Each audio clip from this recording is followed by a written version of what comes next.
오늘 말씀은 내가 곧 길이요 진리요 생명이니 라는 말씀으로 여러분과 함께 말씀을 나누도록 하겠습니다. 우리가 어떤 물건들을 사게 되면 그 안에 사용 설명서가 들어 있습니다.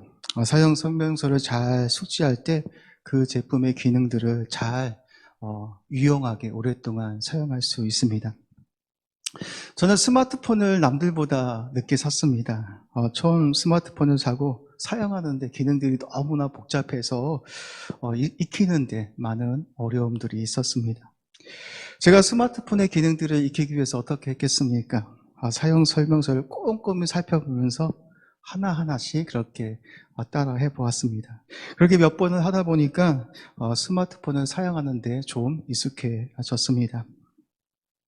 이렇게 우리가 어떤 제품들을 구입해서 잘 사용하기 위해서는 가장 먼저 그 제품 안에 들어있는 사용 설명서를 꼼꼼히 살펴보아야 합니다. 우리 인생도 그런 것 같습니다. 우리 인생 가운데도 인생의 사용 설명서가 있습니다. 한 번뿐인 인생들을 살아가는 동안 후회하지 않고 행복한 인생을 살아가기 위해서는 하나님께서 주신 인생의 사용 설명서를 우리가 반드시 알 필요가 있습니다. 우리를 유혹하는 거짓된 것들에 미혹되지 않고 참된 진리 가운데 걸어가기 위해서는 우리가 하나님의 말씀을 여러분들이 잘 묵상하고 숙지할 수 있어야 합니다.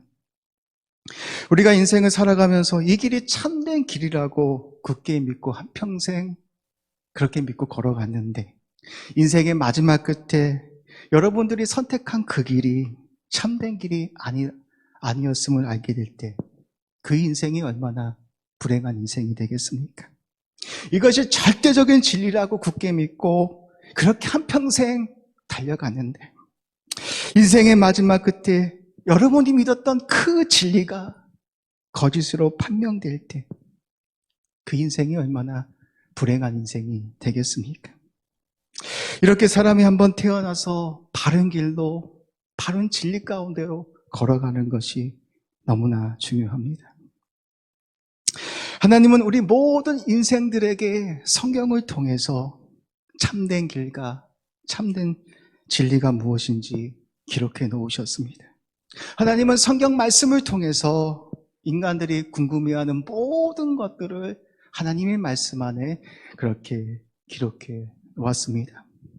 이 세상이 어떻게 창조되었는지, 인간 세상이 어떻게 죄와 죽음의 문제가 일어나게 되었는지, 왜 이렇게 이 세상은 엉망진창이 되었는지, 죄로 인해 엉망진창인 세상을 하나님께서 어떻게 구원하실지를 인간들이 이해할 수 있는 수준에 맞게 성경은 우리에게 주셨습니다. 성경은 우리 인생의 나침반과 같습니다. 인생의 내비게이션과도 같습니다. 예전에는 바다에서 항해를 할 때 나침반이 꼭 필요했습니다. 나침반이 가리키는 방향으로 가야 그 길을 찾을 수가 있었습니다. 이렇게 깜깜한 칠흑같이 어두운 이 세상 속에서 우리를 바른 길로, 바른 진리 가운데로 인도해 줄 수 있는 것은 바로 하나님의 말씀밖에 없습니다. 왜 하나님께서 우리에게 성경을 주셨을까요? 이 세상을 살아가면서 잘 먹고 잘 사는 방법들을 습득하기 위해서 우리에게 성경의 말씀을 주셨을까요? 그렇지 않습니다.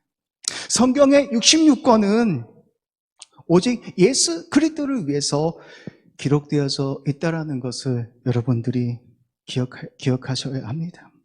예수가 참된 길이다, 진리다, 생명이다라는 것을 기록해 놓은 것이 바로 성경 말씀이기도 합니다.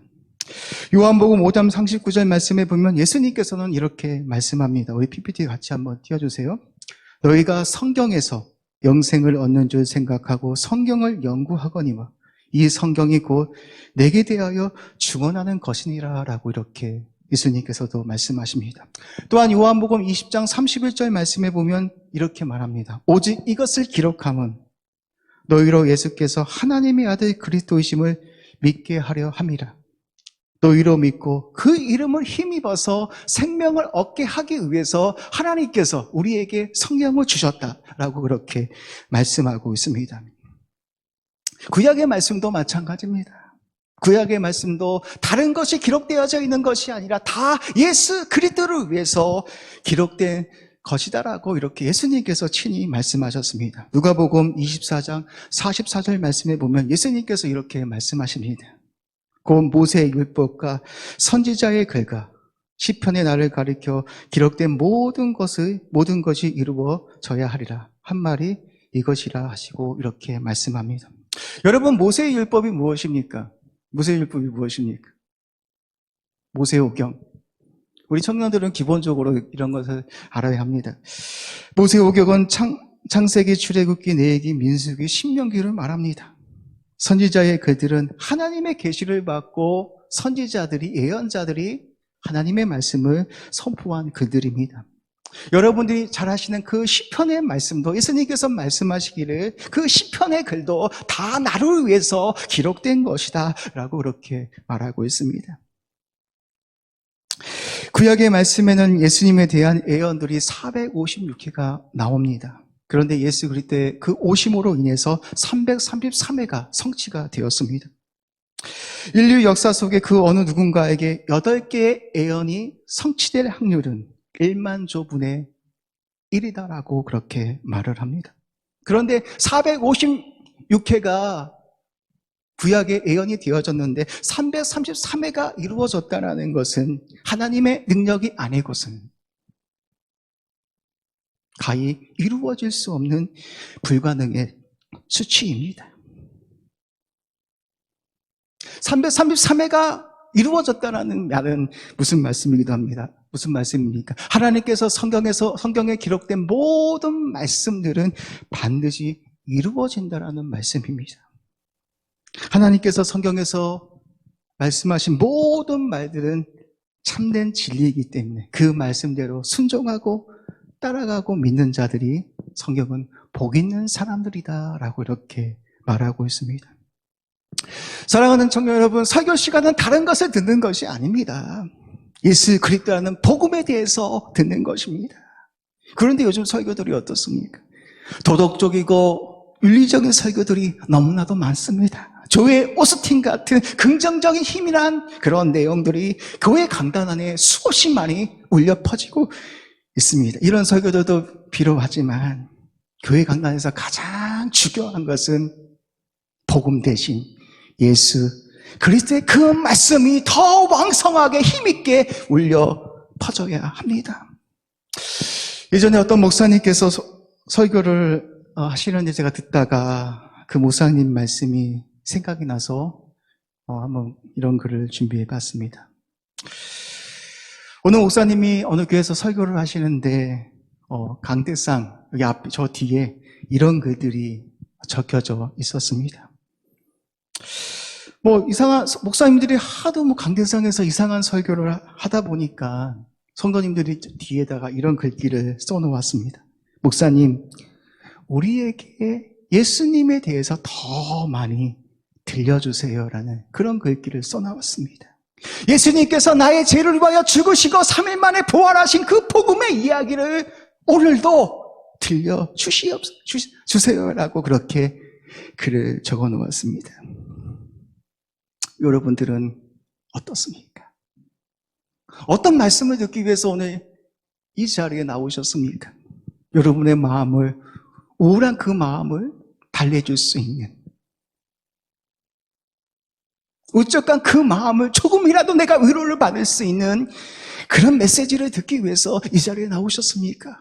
물론 그 메시지도 성령의 능력을 통해서 받는 것은 너무나 중요합니다. 그런데 문제는 예수 그리스도라는 복음보다는 마음의 감정에 치우치는 그런 말씀들은 좀 문제가 많이 있는 것 같습니다. 불교에서도 마음의 수양과 같은 것을 해서 마음의 위로를 받습니다. 많은 사람들이 세미나와 강의들을 듣고 감동이 돼서 가슴이 너무나 벅차서 우는 분들을 여러분들 보았을 겁니다. 물론 우리가 드리는 예배에도 이런 감정적인 요소들이 많이 필요합니다. 그런데 더 중요한 것은 복음 대신 예수 그리스도가 이 강단 안에서 왕성하게 울려 퍼져야 합니다. 내가 정말 죄와 비참 속에서 죽어야 하는데 예수님께서 하늘의 모든 영광을 버리시고 육신을 입고 이 땅에 찾아와 주셔서 나 같은 죄인을 구원해 주셨다라는 그 복음의 사실들을 지식이 아닌 성령의 능력을 통해서 그 사실이 믿어질 때 오는 그 기쁨이 진짜 기쁨입니다. 아멘. 그 기쁨이 진짜 기쁨입니다. 그래서 로마서 말씀에 보면 하나님께서 이렇게 말씀하시잖아요. 복음은 모든 사람들을 구원하는 하나님의 능력이다 라고 이렇게 말하고 있습니다. 여러분, 복음이 무엇입니까? 복음, 굿뉴스, 유앙겔리온. 성경에서 말하는 복음은 예수 그리스도이십니다. 예수 그리스도는 그 복음의 소식이 나를 변화시키고 나를 새롭게 하고 다시 살아갈 수 있는 힘과 능력을 줍니다. 성령을 통해서 하늘에서 내려오는 그 은혜를 통해서 복음의 사실을 내가 알게 될 때 우리는 기쁨을 누리며 살아갈 수 있습니다. 바울이 그런 삶을 살았습니다. 복음을 전하다가 감옥에 갇혔는데 감옥 속에서 바울이 어떤 고백을 합니다. 나는 기쁘다라는 말을 16번이나 고백을 합니다. 복음을 전하다가 감옥에 갇혀 기뻐할 수 없는 그런 상황이었습니다. 사형 선고를 눈앞에 두고 죽을 수 있는 그 절체절명의 그 위기 속에서 과연 바울은 왜 나는 기쁘다라고 그렇게 16번이나 고백할 수 있었을까요? 명예를 많이 가져서 돈이 많이 주어져서 나는 기쁘다라고 고백할 수 있었을까요? 그렇지 않습니다. 감옥 속에서 그렇게 감사하고 기뻐할 수 있었던 그 이유는 바로 복음 대신 예수 그리스도 때문에 그렇게 고백했습니다. 예수 그리스도가 나를 위하여 죽으시고 부활하신 그 복음의 사실들이 너무나 감격스럽고 너무나 기뻐서 주체할 수 없을 만큼 내가 오늘 죽는다 할지라도 예수 그리스도를 통하여서 내가 주님과 함께 하늘에서 왕으로 탈 것이라는 그 은혜를 발견했기 때문에 그 진리를 발견했기 때문에 바울은 감옥 속에서도 내가 주님을 향해서 기뻐합니다 라고 이렇게 고백했습니다. 그리고 자신이 유익했던 모든 것들, 가장 소중했던 그 모든 것들을 다 해로 여기고 배설물 여기고 그리스도를 얻기 위하여 발견하기 위해서 한평생 그렇게 달려갔습니다. 여러분에게 질문하겠습니다. 여러분은 어떤 사람들입니까? 왜 교회에 나오셨습니까? 어떤 설교를 듣기 위해서 이 자리에 나오셨습니까? 예수 그리스도는 그 복음의 소식이 오늘도 나를 감격스럽게 하지 못하고 나를 기쁘게 하지 못하는 것이라면 우리는 다시 우리 자신들을 한번 살펴보아야 합니다. 바울은 복음의 빚진 자로서 한평생 복음을 전하며 살아갔습니다. 살소망이 끊어지는 그 고통이 찾아온다 할지라도 강의 위험과 수많은 위험과 죽음의 그 수많은 위험 속에서도 수없이 줄이고 목마르고 굶고 춥고 그런 고통의 날들이 연속이었지만 왜 바울은 그런 고난들을 받으면서 한평생 그 하나님의 은혜의 복음을 전하기 위해서 자신의 생명까지도 귀한 것으로 여기지 아니하고 달려간 그 이유가 무엇입니까? 여러분 고린도후서 11장 말씀 한번 여러분들이 읽어보시기 바랍니다. 바울이 복음을 전하면서 얼마나 많은 고난을 당했는지. 우리가 바울의 고난을 보면서 우리는 그렇게 생각할 수 있습니다. 하나님으로부터 버려진 자. 왜 이렇게도 복이 없는 자일까? 그렇게 생각할지도 모릅니다. 그런데 바울은 수많은 고난이 있었지만, 살소망깔이 끊어지는 그런 힘들고 어려운 순간들이 있지만, 하나님의 그 은혜의 복음을 자신의 생명까지도 조금도 귀한 것으로 여기지 아니하고 전했습니다. 그 이유가 무엇이었을까요, 여러분? 자신의 삶 속에서 예수가 가장 중요한 분이십니다. 자신의 생명보다 더 귀한 분이심을 발견했기에 자신의 모든 소중한 것들을 다 버리고 그렇게 달려갔습니다. 지금 자신이 받는 고난들도 장차 하나님께서 주실 그 영광들과 비교하면 그 고난들이 너무나 좋기 가벼운 것이다.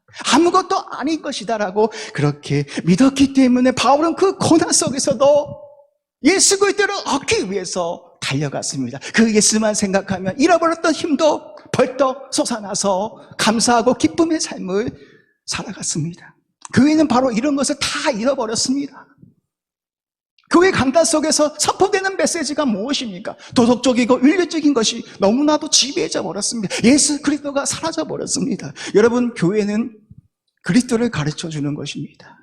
예수가 나의 생명입니다. 나의 길입니다. 나의 진리가 되시며 내가 모든 것을 다 얻는다 할지라도 예수 그리스도가 내 인생 가운데 없는 것이라면 나는 nothing, 나는 아무것도 아닙니다. 이것을 아는 자, 그 사람이 바로 복받은 사람들입니다. 근데 제가 가만히 생각을 해보면 우리가 예수에 대해서 많이 들었는데 너무나 모르는 사람들이 너무나 많이 있습니다. 전에 교회에서도 정말 기도 많이 하고 방언도 하고 그런 청년들이 설교 말씀을 듣다가 저에게 찾아옵니다. 목사님, 그 십자가 얘기 다 하니까 그런 얘기 하지 마시고 이 세상 속에서 사회생활을 하면서 어떻게 살아가는 그 스킬적인 그 반복들, 그런 것들 좀 설교 좀 해주세요. 그렇게 하는 청년들도 있었습니다. 물론 그런 것도 필요하지만 우리에게 가장 중요한 것은 예수 그리스도의 복음입니다.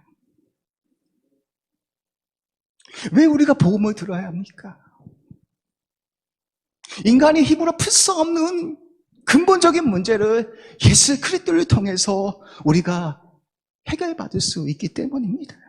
오직 예수님만이 하나님께로 나아가는 길입니다. 그래서 오늘 예수님께서 자신을 향해서 이렇게 말씀합니다. 내가 길이다, 내가 진리다, 내가 생명이다. 나로 말미암지 않고서는 아버지께로 올 자가 아무도 없다라고 이렇게 말하고 있습니다.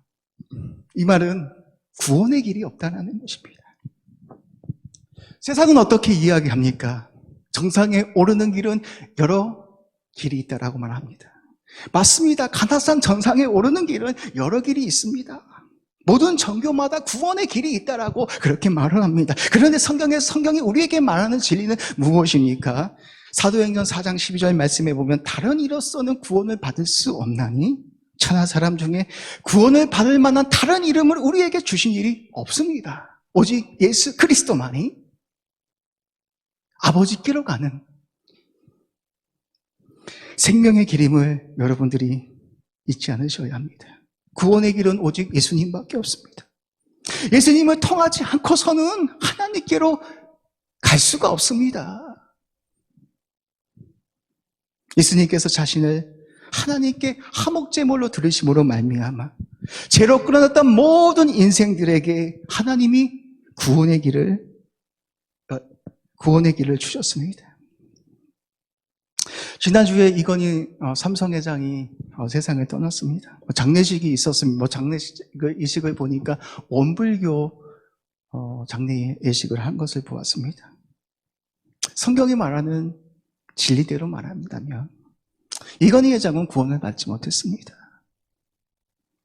가장 부유한 삶을 살았지만 한국 경제에 수없이 많은 이바지를 했지만 그의 인생 가운데 예수 그리스도가 없기 때문에 그는 구원에 이르지 못했습니다.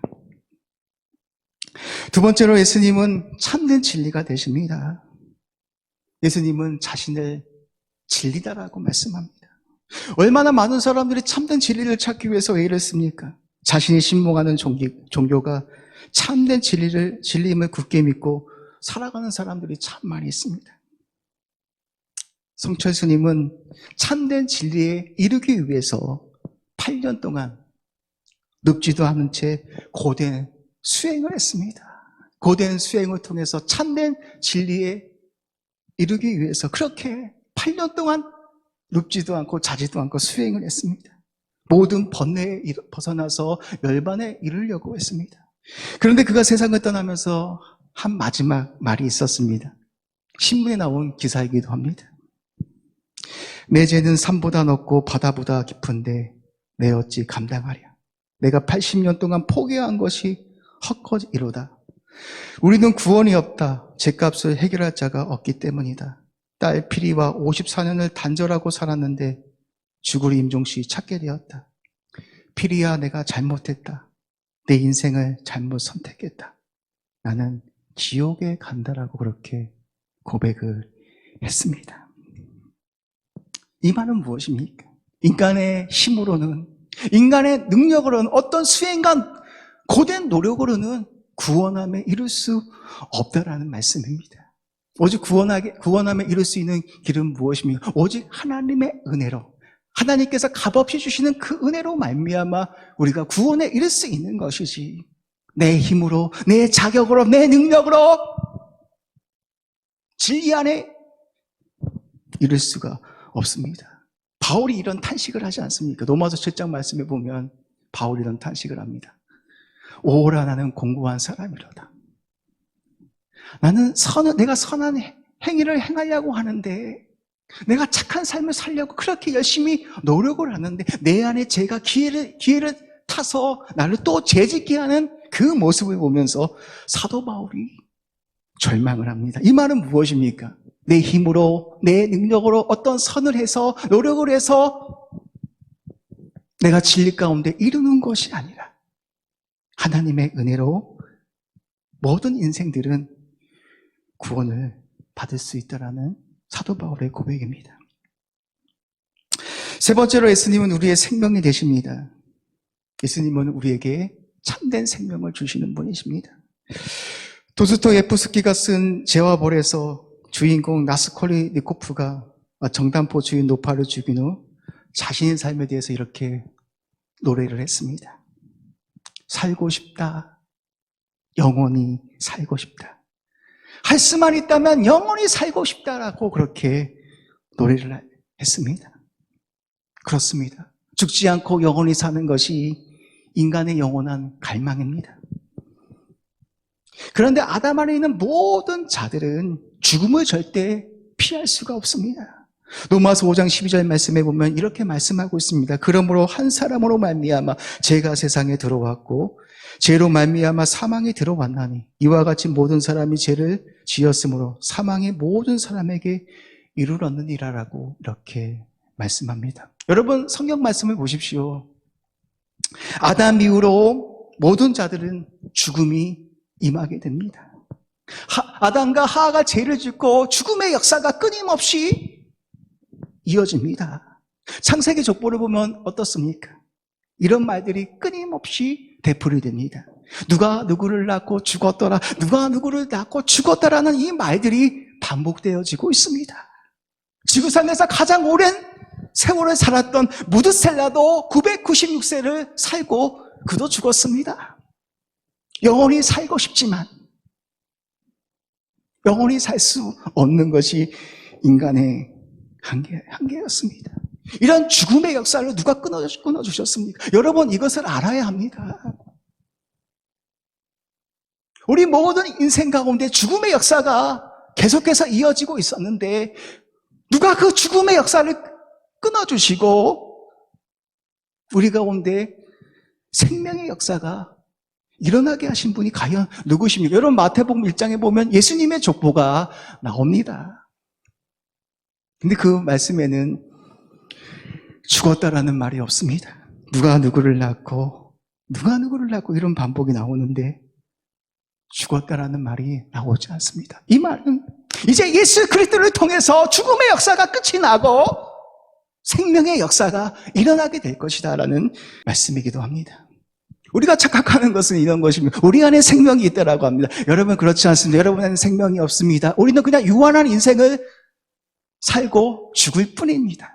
예수 그리스도 안에 참된 생명이 있는 것입니다. 그 안에 여러분들이 거하지 않는 것이라면, 그 안에 여러분들이 접붙여 있지 않는 것이라면 여러분들에게는 영생이라는, 영원한 생명이라는 것을 얻을 수가 없습니다. 우리가 누군가를 믿는다라고 말할 때 어떻게 합니까? I believe in. 그렇게 씁니다. believe는 타동사라서 전치사를 쓸 수 없는 단어입니다. 근데 이 believe in이라는 단어는 헬라어 엔데오스에서 나왔습니다. 헬라어에서는 어김없이 하나님 안에서라는 단어를 쓸 때 엔데오스라는 단어를 썼는데, 여기서 파생되어서 누가 누구를 믿다라고 할 때 believe in을 씁니다. 여러분 왜 누군가를 믿다라고 할 때 believe in을 쓰는 이유가 무엇입니까? 이건 너무나 중요한 진리가 있습니다. 우리가 예수를 믿는다라고 고백하는 것은 내가 바로 예수 그리스도와 연합된 자가 되었음을 고백하는 말이기도 합니다. 여러분 이 말이 너무나도 중요합니다. 여러분 로마서에 보면 그렇잖아요. 예수가 우리와 함께, 우리 옛사람과 함께 죽으시고 하나님께서 성령의 능력을 통하여 예수님을 살리실 때 나 또한 살리셔서 우리가 새 생명 가운데 거하게 하셨다라고 말하고 있습니다. 그러니까 여러분이 예수 그리스도와 연합된 자가 되어지지 않는 것이라면 여러분에게는 참된 생명이 없는 것입니다. 요한복음 15장에 보면 예수님께서 이렇게 쉽게 풀이해서 말씀하시잖아요. 나는 포도나무다, 너희는 가지니 너희가 내 안에 붙어 있지 않는 것이라면 너희는 아무것도 할 수 없다. 이렇게 말씀을 하시잖아요. 그렇죠? 그게 바로 연합된 관계입니다. 내가 예수님을 믿는다라는 그 고백은 내가 예수 그리스도와 연합된 자가 되었습니다. 그분에서 오는 모든 은혜와 축복과 생명들을 내가 이제는 부여받은 사람이 되었습니다. 라는 고백입니다. 지금은 내가 너무나 부족하고 내가 예수를 믿음에도 불구하고 내가 오늘도 쓰러지고 죄를 짓지만 하나님께서는 여러분을 보고 판단하는 것이 아니라 예수 그리스도 안에 여러분이 포함되어져 있는 것이라면 여러분을 보고 정죄하는 것이 아니라 야, 네가 예수 그리스도 안에 있기 때문에 그렇게 거룩하다, 하나님의 자녀다 칭해 주는 것입니다. 그게 바로 칭의의 은혜.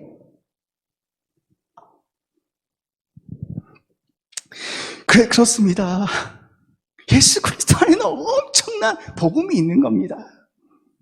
그래서 성경에 보면 바울이 이런 말을 하잖아요. 하나님의 비밀 그리스도, 구약 속에 감추어졌던 그 하나님의 비밀 예수 그리스도가 너희에게 계시되었다. 천사도 알고 싶어 할 만큼, 흠모할 만큼 알고 싶었던 그 예수 그리스도의 그 복음이 이제는 너희에게 알려졌다. 예수 그리스도 안에 그 엄청난 복음이, 진리가 담겨져 있다는 것을 바울이 알았기 때문에 보는 것을 다 버린 것이죠. 감옥 속에서도 나를 웃게 하고 기쁘게 하는 것이 다른 것이 아니라 예수 그리스도의 그 복음 때문에 바울이 그렇게 고백했던 것입니다. 그래서 골로새서 2장 13절 말씀에 보면 이런 말씀이 있습니다. 그 안에는 지혜와 지식이 금은보화가 다 감추어져 있다. 바로 예수 그리스도를 말하고 있습니다. 마태복음 13장 44절 말씀에 보면 한 농부가 밭에 감추어진 보화를 발견하고 어떻게 합니까? 그것을 챙겨들고 기뻐 돌아가서 자신의 모든 전 재산을 들여 그 밭을 샀습니다. 여러분, 이 세상에 가장 가치 있는 보화 예수 그리스도 발견하셨습니까? 발견하여서 여러분의 모든 것을 다 들여서 그분을 얻기 위해서 여러분은 과연 지금 달려가고 계십니까? 여러분, 교회는 그것을 가르쳐주는 것입니다. 바울이 감격했던, 바울이 모든 것을 버리겠던 그 예수 그리스도를 알게 하고 만나게 하는 것이 바로 복음입니다. 그것 때문에 우리가 모이는 것이고, 그것 때문에 찬양하는 것이고, 그것 때문에 감격하는 것이고, 내가 오늘도 힘들고 어렵지만 그 예수 때문에 내가 오늘도 걸어갈 수 있는 것입니다. 그래서 복음은 모든 사람을 구원하는 하나님의 능력이라고 그렇게 말씀하고 있습니다. 저는 제가 이곳에 있는 동안 저는 여러분들에게 다른 것들을 이야기하지 않고 성경 속에 있는 그 예수 그리스도를 잘 전해주고 싶습니다. 여러분, 다른 것이 우리를 변화시키게 하는 것이 아닙니다. 이 하나님의 말씀이 나를 변화시키게 하는 겁니다. 저는 저 혼자서 이렇게 책 같은 것들을 읽으면 얼마나 기쁜지 몰라요. 그 속에서 그 복음을 발견할 때마다 얼마나 감사하고 잃어버렸던 힘이 나는지 모릅니다. 저는 여러분들이 그런 간격 속에 살아가기를 소망합니다.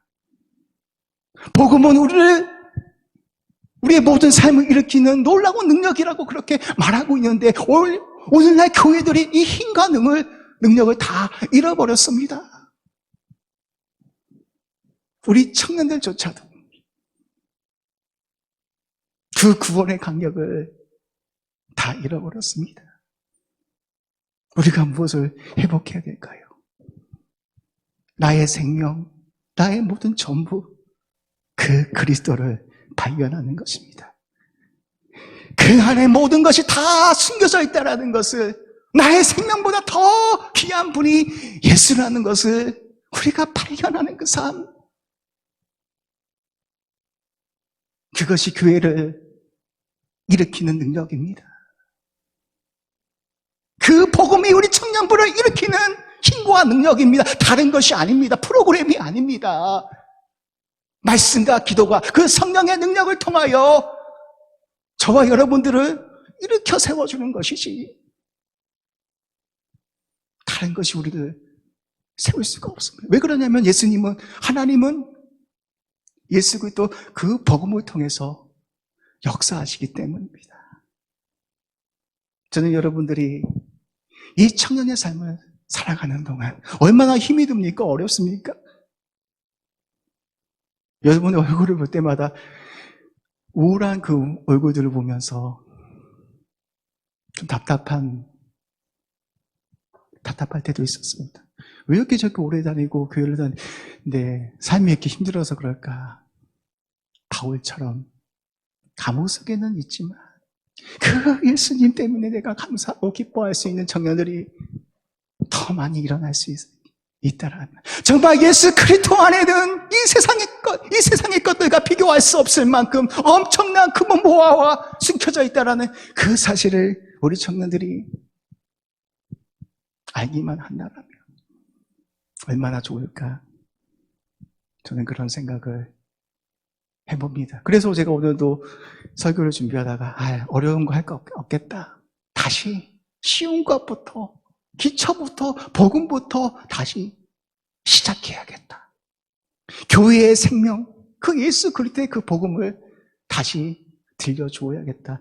그런 생각을 했습니다. 저는 여러분 이 세상을 살아가는 동안 여러분 인생 가운데 가장 소중한 보물 대신, 보화 대신 예수 그리스도를 얻기 위하여 달려가시는 우리 산성교회 청년부가 되시기를 주님의 이름으로 축복합니다. 우리 간단하게 오늘은 기도하고 가겠습니다. 우리 두 가지 한번 기도하겠는데요. 우리 말씀을 한번 생각해 보면서 기도하겠습니다. 하나님, 제가 오랜 시간 동안 예수님을 믿어왔는데 예수님을 믿는다는 게 과연 무엇이었을까? 여러분들 나오지 마시고요. 여기 피아노만 해주고 같이 기도해 주세요. 내가 예수를 믿는다는 그 고백은 하나님, 내가 예수님과 연합된 자가 되었습니다라는 그 믿음의 고백인데, 하나님, 제가 어떻게 살아왔는지 우리 자신들을 살펴봅니다. 하나님, 제가 바울처럼 하나님의 비밀 대신 그리스도를 발견하여서 감옥 속에 있었지만 나는 그리스도 때문에 감사합니다. 나는 그리스도 때문에 기쁩니다라고 16번이나 고백했던 그 바울처럼, 하나님, 나는 지금 무엇 때문에 불평하고 원망하고 있습니까? 바울은 복음의 그 빚진 자의 심정을 가지고 살 소망까지 끊어지는 그런 고난들이 있었지만 그래도 그리스도를 얻기 위하여 달려갔던 것처럼 아버지, 나의 삶이 그런 삶이 되어지기를 원합니다. 은혜를 받은 자로서 기꺼이 고난에 동참할 수 있는 하나님의 사람 되게 하여 주시옵소서. 아버지, 내가 힘들고 어려울 때마다, 내 마음 깊은 곳에서 한숨을 내쉴 때마다 하늘에서 내려오는 그 성령의 능력을 통하여서 내가 일어설 수 있도록 하나님 은혜를 베풀어 주시옵소서. 이 시간 내가 예수 그리스도 한 분 때문에 기뻐하고 감사하며 살아갈 수 있도록 은혜를 베풀어 주시기를 원합니다. 아버지, 내가 예수 그리스도 안에는 엄청난 그 무엇을 내가 여전히 발견하지 못한 것이라면 성령이여 이 시간 간절히 기도하오니 내가 그리스도 안에 있는 하늘의 그 신령한 복들을 내가 알 수 있도록 성령께서 나의 귀와 눈을 열어달라고 시간 우리 간절히 말씀을 기억하시면서 우리 기도를 하도록 하겠습니다. 기도하겠습니다. 아버지 감사합니다. 아버지 사랑합니다. 길이요 진리요 생명이신 예수 그리스도, 그분만이 나의 힘이시며 나의 능력이시며 나의 생명이심을 고백할 수 있도록 은혜를 베풀어 주시기를 원합니다.